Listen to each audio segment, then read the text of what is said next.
तो एमए हिंदी साहित्य के सभी विद्यार्थियों को मेरा प्यार भरा नमस्कार। दोस्तों, ये क्लास एमए हिंदी साहित्य फर्स्ट सेमेस्टर की पेपर 1 मतलब फर्स्ट सेमेस्टर के सभी विद्यार्थियों के लिए है। और पेपर 1 जिसका विषय है हिंदी साहित्य का इतिहास। और यहाँ पे याद रखना, पहली क्लास जो क्लास 1 थी वो मैं ऑलरेडी ले चुका हूँ, जिसमें मैंने जो बेसिक चीज़ें थी हिंदी साहित्य के इतिहास की उसको मैंने समझाया था। और आदिकाल को, हिंदी साहित्य के इतिहास के पहले काल आदिकाल को मैंने कंप्लीट कर लिया था। ठीक है, इस क्लास में मैं आदिकाल के बाद मध्यकाल और आधुनिक काल को कंप्लीट नहीं कर रहा हूँ। नेक्स्ट क्लास में हम ये दोनों चीज़ें कंप्लीट करेंगे। इस क्लास में मैं सिलेबस आपको बताना चाह रहा हूँ कि आखिर आपके पेपर 1 हिंदी साहित्य के इतिहास में आपको क्या पढ़ना है। और इसलिए मैं आपको सिलेबस बता रहा हूँ क्योंकि सिलेबस के बिना आप लोगों को मैं कुछ भी पढ़ा दूँ तो आपको पता कैसे चलेगा कि यार क्या इंपॉर्टेंट है और क्या इंपॉर्टेंट नहीं है। और आप लोग मुझ पर आंख बंद करके तो भरोसा नहीं कर सकते ना। तो चलिए दोस्तों, आज की इस वीडियो में हम जानेंगे एमए हिंदी साहित्य फर्स्ट सेमेस्टर के पेपर 1 का सिलेबस। पेपर 1 विषय हिंदी साहित्य का इतिहास है। कभी कभी हिंदी साहित्य का जो रीतिकालीन इतिहास है ये भी लिखा आ सकता है, या हिंदी साहित्य का आदिकालीन इतिहास ये भी पेपर का नाम लिखा आ सकता है। तो अलग अलग यूनिवर्सिटी में अलग अलग नाम से ये विषय रहता है। लेकिन हाँ यार, हिंदी साहित्य का इतिहास थोड़ी बदल जाएगा, तो इसलिए ये वीडियो भारत की हर यूनिवर्सिटी के लिए मान्य है। तो चलिए दोस्तों, सिलेबस पर अपन डिस्कस करते हैं। सबसे पहले बात करते हैं इकाई, यूनिट लिखते हैं इकाई को। ठीक है, यूनिट अंग्रेजी में थोड़ा थोड़ा मैं स्टार्ट कर रहा हूँ अंग्रेजी बोलना। तो यूनिट 1 यानी कि इकाई 1 में आप लोग क्या पढ़ेंगे। तो पहली बात मैं आप लोगों को बता दूं, आपको पेपर 1 में कुल मिला के 5 इकाइयाँ होती हैं। कितनी इकाइयाँ होती हैं बाबू? 5 इकाइयाँ होती हैं। तो 5 इकाइयाँ रहती हैं और पहली यूनिट रहेगी यूनिट 1। तो यूनिट 1 में आपको पढ़ना पड़ेगा भारतीय ज्ञान परंपरा और हिंदी साहित्य। तो यहाँ पे आप क्या पढ़ेंगे? भारतीय ज्ञान परंपरा, भारतीय ज्ञान परंपरा और हिंदी साहित्य, हिंदी साहित्य, इनका अंतः संबंध एवं प्रवाह, इनका अंतः संबंध। ठीक है, इन दोनों मतलब भारतीय ज्ञान परंपरा और हिंदी साहित्य का क्या संबंध रहा एवं प्रवाह, प्रवाह नहीं प्रभाव, प्रभाव। ठीक है, कौन सा भाव है? प्रभाव है। और ये आप लोग जूम करके देख सकते हो यदि आपको अच्छे से नहीं दिख रहा है, बाकी मैं प्रयास करूंगा जूम करने का। हाँ सही है, मेरे हिसाब से दिख रहा होगा। और इकाई 1 में ही आप लोग पढ़ेंगे साहित्य के इतिहास लेखन की समस्याएं, मतलब साहित्य के इतिहास लेखन की, इतिहास लेखन एवं पुनर्लेखन की समस्याएं। ठीक है, मतलब साहित्य के इतिहास को लिखने में और पुनर्लेखन में क्या क्या समस्याएं रहीं ये हम जानते हैं पहली यूनिट के सेकेंड टॉपिक में। इसकी समस्याएं, प्रॉब्लम बोल सकते हैं आप लोग अंग्रेजी में।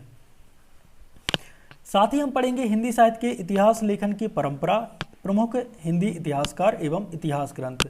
तो इतिहास लेखन की परंपरा, इसमें हम जानेंगे इतिहास। तो हिंदी साहित्य के इतिहास में तुम ये नहीं समझ लेना कि हम महारानी विक्टोरिया की बात कर रहे हैं, नहीं भाई। इतिहास लेखन की परंपरा प्लस प्रमुख जो हिंदी इतिहासकार रहेंगे और इतिहास ग्रंथ रहेंगे, प्रमुख हिंदी इतिहासकार जैसे जॉर्ज गैरसन, गारसा दत्तासी, ठीक है, डॉक्टर नामवर सिंह, शिव प्रसाद सेंगर, ये प्रमुख इतिहासकार रहेंगे। आचार्य रामचंद्र शुक्ल, प्रमुख इतिहासकार तो लिखना है रे भाई, ये लिखा है इतिहासकार। ठीक है, मैं इसको पढ़ रहा हूँ इतिहासकार, ये क्या लिखा है? इतिहासकार। तो प्रमुख हिंदी इतिहासकार एवं इतिहास ग्रंथ। ठीक है, और इसी के साथ आपको हिंदी साहित्य इतिहास का काल विभाजन एवं नामकरण, जो कि मैंने स्टार्ट कर दिया था आपकी पिछली क्लास से, और उसी क्लास को मैं नेक्स्ट वीडियो में मतलब वीडियो से और आरंभ करूंगा। तो हिंदी, लेकिन आपको सिलेबस बहुत ज़रूरी था, इसलिए मैं सिलेबस का वीडियो लेकर आया हूं। और सिलेबस तो मुझे लगता था कि पहली क्लास में लाना था मेरे को, लेकिन कोई नहीं, पहली क्लास में मैंने कुछ चीज़ें आपको पढ़ा दी कि हिंदी साहित्य के इतिहास का काल विभाजन किस प्रकार से रहा। ठीक है, तो ये सारी की सारी चीज़ें आपके लिए एक प्रकार से समझ में आ गई होंगी। काल विभाजन एवं नामकरण, तो हिंदी साहित्य के इतिहास का काल विभाजन एवं नामकरण ये भी आपको पढ़ना है। और साथ में एक चीज़ और आपको दिमाग में रखनी है, जो हिंदी साहित्य का गतिविधि आपको मतलब ये रहे, यहाँ पे देखो इतिहास का जो काल विभाजन है, इसको आपको मतलब ये इस प्रकार से पढ़ना है कि जो जो आईएमपी रचनाकार थे यानी कि इतिहासकार थे, ठीक है, रचनाकार और प्रमुख रचनाएं थी उनको आपको पढ़ते जाना है, ठीक है। तो ये दोनों चीज़ें आपको दिमाग में रखनी है। इसके बाद है यूनिट 2 आपकी, यूनिट 2 यानी कि इकाई 2, ठीक है, यूनिट 2 यानी कि इकाई 2। इकाई 2 में हिंदी साहित्य का आदिकाल आप लोग पढ़ेंगे। इसमें क्या पढ़ेंगे? हिंदी साहित्य का, देखो आदिकाल को मैंने थोड़ा सा समझाया है, वो ऊपर ऊपर से मैंने समझाया है, ठीक है। फुल जो आदिकाल रहेगा, आदिकाल की पृष्ठभूमि, ठीक है, पृष्ठभूमि किस प्रकार से रही, आदिकाल की समय सीमा क्या रही, ठीक है, और समय सीमा के मत क्या रहे, ठीक है, और नामकरण अलग अलग लोगों ने आदिकाल को अलग अलग कहा है, ठीक है। आचार्य रामचंद्र शुक्ल जी ने तो आदिकाल को वीरगाथा काल कहा है।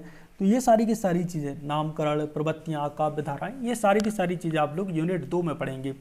आदिकाल के आप लोग प्रतिनिधि कवि भी पढ़ेंगे, प्रतिनिधि कवि एवं उनकी काव्य क्या है, ठीक है, उपलब्धियां क्या हैं, ये सारी की सारी चीज़ें इकाई 2 में आप लोग पढ़ेंगे।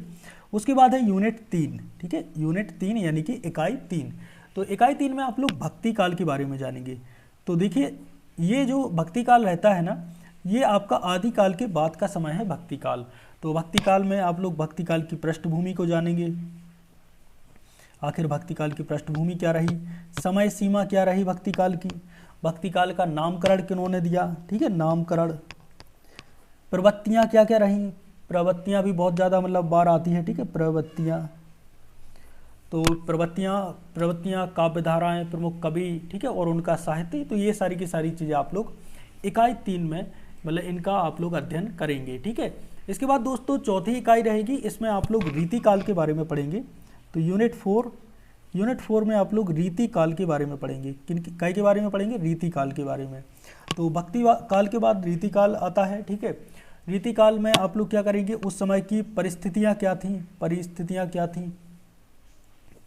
परिस्थितियाँ यहाँ पे ये लिख दिया परिस्थितियाँ, ठीक है।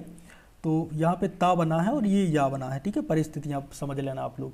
और काल निर्धारण किस प्रकार से हुआ, काल यानी कि समय का निर्धारण, ये आप लोग पढ़ेंगे। प्रतिनिधि कवि पढ़ेंगे और रीतिकालीन काव्य पढ़ेंगे। तो ये सारी की सारी चीज़ें आप लोग यूनिट 4 में पढ़ेंगे। इसी प्रकार से यूनिट 5 रहेगा।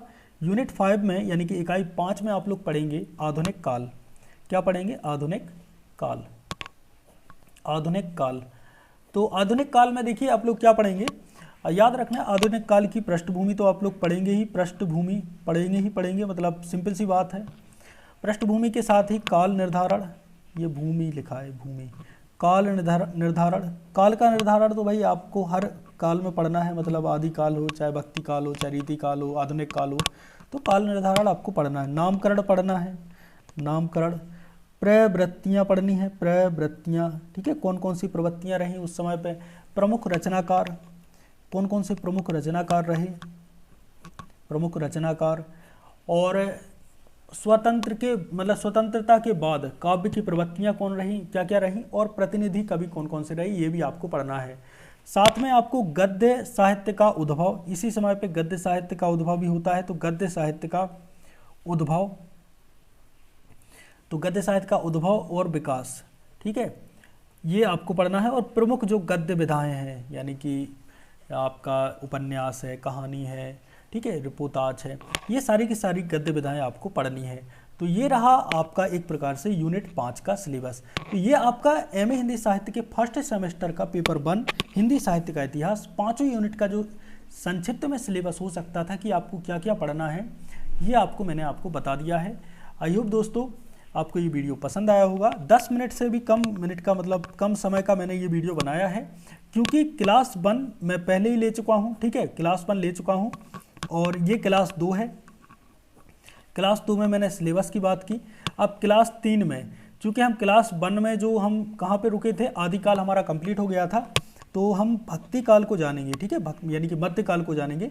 तो क्लास 3 में हम मध्यकाल के बारे में चर्चा करेंगे। तो भाई जो भी लोग हिंदी साहित्य के विद्यार्थी हैं यार, मतलब अभी तक चैनल को सब्सक्राइब नहीं किया है तो कर लेना, बाकी नहीं करना हो तो कोई बात नहीं है। मतलब मेरे को ऐसा भी नहीं है कि तुम लोग सब्सक्राइब न करो तो मैं भूखा ही मर जाऊँगा, बाकी भूखा होकर नहीं मरूँगा, खेती बाड़ी भी है थोड़ी बहुत। तो इसी के साथ मिलते हैं एक और नए वीडियो के साथ, तब तक के लिए जय सिया राम, राधे राधे, जय श्री राम।